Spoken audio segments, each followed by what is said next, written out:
Sampai akhirnya pemuda ini yang menyebarkan berita ini sadar. Artinya mungkin diberikan hidayah ya atas kesabaran Habib Umar dan doa-doa beliau. Akhirnya pemuda ini yang menyebarkan berita bohong itu sadar, lalu datang meminta maaf kepada Habib Umar. Datang minta maaf dia. Ya Habib, saya minta maaf menyebar berita bohong tentang dirimu ini, bla bla bla dan sebagainya. Kata Habib Umar, aku telah memaafkan dirimu. Tapi benar nggak kamu mau berjanji tidak mengulangi lagi? Kalau soal maaf ya oke, tapi berjanji nggak tidak mengulangi lagi? Alias jangan lagi jadi provokator nih, provokasi. Benar ya Habib, saya berjanji tidak akan melakukan lagi. Nah kalau kamu benar berjanji tidak melakukan lagi, mau nggak kau lakukan apa yang akan kuperintahkan kepadamu? Katanya, mau ya Habib, asalkan kau memaafkan aku mau melakukan apa yang kau perintahkan. Baik, kata Habib Umar. Kamu punya kemoceng nggak di rumah? Tahu kemoceng? Punya nggak kemoceng di rumah? Kata orang ini, ada ya Habib, ada. Sekarang kamu pulang. Ambil kemoceng itu. Kemoceng itu ambil. Nah, kau berjalan dari rumahmu menuju ke rumahku ini. Bawa kemoceng itu, kemudian kamu lepasin bulu-bulu kemoceng itu satu persatu. Sampai ketika engkau di hadapan rumahku ini, bulu kemoceng itu sudah habis. Yang tertinggal cuman batang lidahnya saja atau bilahnya saja. Sanggup nggak? Sanggup ya Habib. Nah, kerjakan. Berangkatlah pulang orang ini, mengambil kemoceng. Dari rumahnya dia lepasin tuh bulu satu-satu, satu-satu lepas, satu-satu lepas. Sampai di hadapan rumahnya Habib Umar, dia ketuk pintu, tok tok tok, assalamualaikum, waalaikumsalam, kata Habib. Masa kitanya nih ya, gimana? Sudah selesai? Sudah ya Habib, ini buktinya. Tinggal batangnya saja. Oh begitu, alhamdulillah. Kata Habib Umar, kalau begitu, kuperintahkan lagi engkau kembali dari rumahku menuju rumahmu. Ada apa Habib? Kembali kau cari bulu-bulu kemoceng yang telah engkau lepaskan tadi. Berapa lembar atau berapa pun yang kau dapat bulu kemoceng itu, kembali ke hadapanku lagi. Beritakan berapa yang kau dapat dari bulu-bulu kemoceng yang kau lepaskan tadi. Orang ini nggak ngerti hikmah itu apa maksudnya. Dia agak kesel gitu mukanya. Kenapa sih aku dipermainkan begini? Namanya juga orang baru taubat. Kata Habib Umar tahu nih hatinya dia. Ya waladi, isbir. Wahai anakku, sabarlah kamu. Ya sabar kata Habib Umar. Kau akan mendapatkan pelajaran yang berharga dari masalah ini. Kau akan mendapatkan pelajaran berharga dari masalah ini. Maka si anak ini pun, si pemuda ini pun, yalah, baik ya Habib. Dia kembali dari rumahnya Habib Umar menuju ke rumahnya, mencari bulu kemoceng yang dia telah lepaskan tadi satu persatu. Cari begitu. Susah. Berapa ratus kemoceng, bulu kemoceng yang terbang tadi. Yang dia dapatin cuma beberapa lembar, satu mungkin atau 5 lembar gitu dapat. Alhamdulillah. Setelah berkeringatan dia mencari tadi, ini lebih susah daripada yang pertama. Kalau yang pertama cuma nyopotin.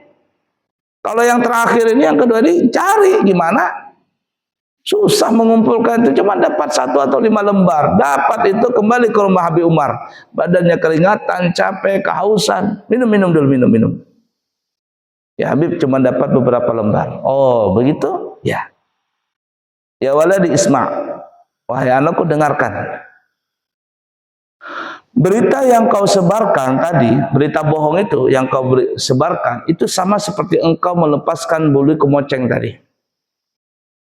Berapa lama kau melepaskan bulu kemoceng itu di jalanan? Begitulah setonton engkau melepaskan berita bohong tadi. Bulu kemoceng itu jatuh di tanah, diterpa dengan angin, macam-macam lah sudah, entah kemana dia terbang. Tidak ada yang tahu. Kau saja pun yang menyebarkan berita itu nggak tahu kemana sebaran tadi bulu kemoceng itu. Dan ketika berita itu sudah tersebar, kau susah untuk mengembalikan berita itu. Ibarat kata kalau gelas pecah, itu tidak bisa lagi disatukan. Ditempel, dilem, retak, mungkin bisa jadi, tapi tetap retakan itu masih ada. Bekas pecah itu masih ada. Nah kata Habib Umar, begitulah berita yang kau sebarkan.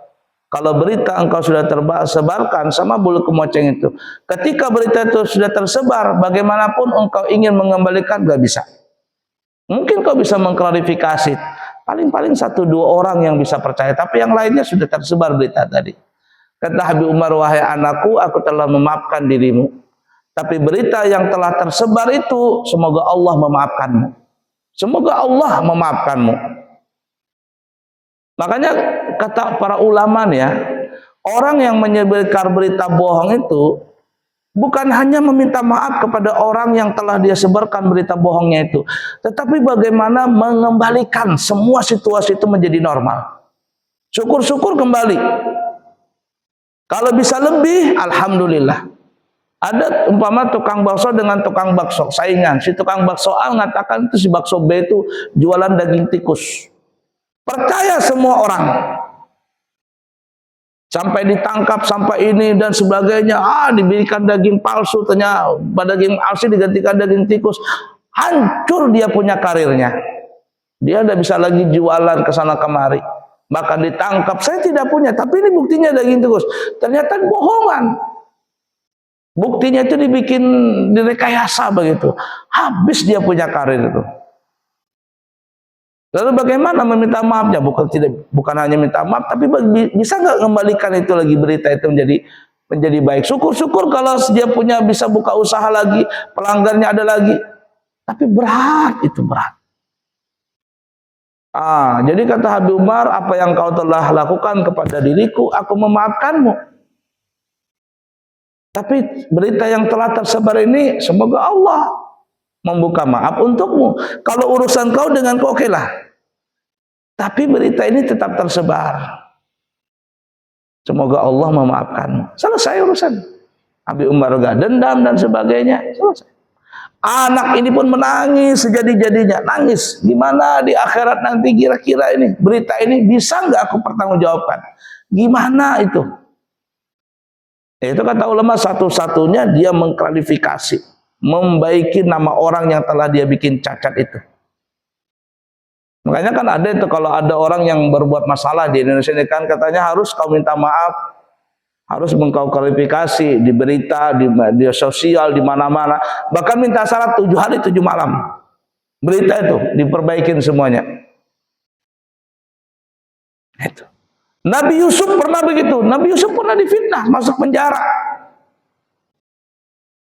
Berapa tahun? 7 tahun. Dan selama 7 tahun itu berita tersebar kemana-mana. Nabi Yusuf ini melecehkan istrinya, menteri. Pokoknya 7 tahun di penjara. Berita itu tersebar sampai kemana-mana. Sampai ceritanya panjang. Nabi Yusuf keluar dari penjara karena bisa menafsirkan mimpinya sang raja. Lalu raja bertanya, Yusuf, bahasa kitanya, apa benar berita yang dulu? Tidak benar, wahai raja. Tidak benar, tidak benar. Kalau begitu kata raja, panggil istri Aziz itu. Istrinya si menteri itu, panggil. Berita yang kau sebarkan itu benar atau tidak? Maaf raja, tidak benar. Berita bohong saya sebarkan. Nah kata Nabi Yusuf, aku minta dibaguskan nama baikku ini. Dibaguskan nama baikku ini. Tapi atas kesabaran Nabi Yusuf dan diklarifikasi oleh orang yang membuat berita bohong, akhirnya Nabi Yusuf pun akhirnya menjadi menteri, bahkan menjadi raja. Tapi 7 tahun di penjara gara-gara berita bohong tadi. Terfitnah dengan perempuan. Bayangkan itu.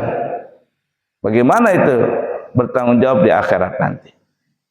Nah, jadi bukan hanya dosa besar membunuh atau menghilangkan nyawa orang, ya itu jelas sudah kisah saya. Tapi orang zaman sekarang banyak membunuh karakter orang dengan cara menyebarkan berita bohong.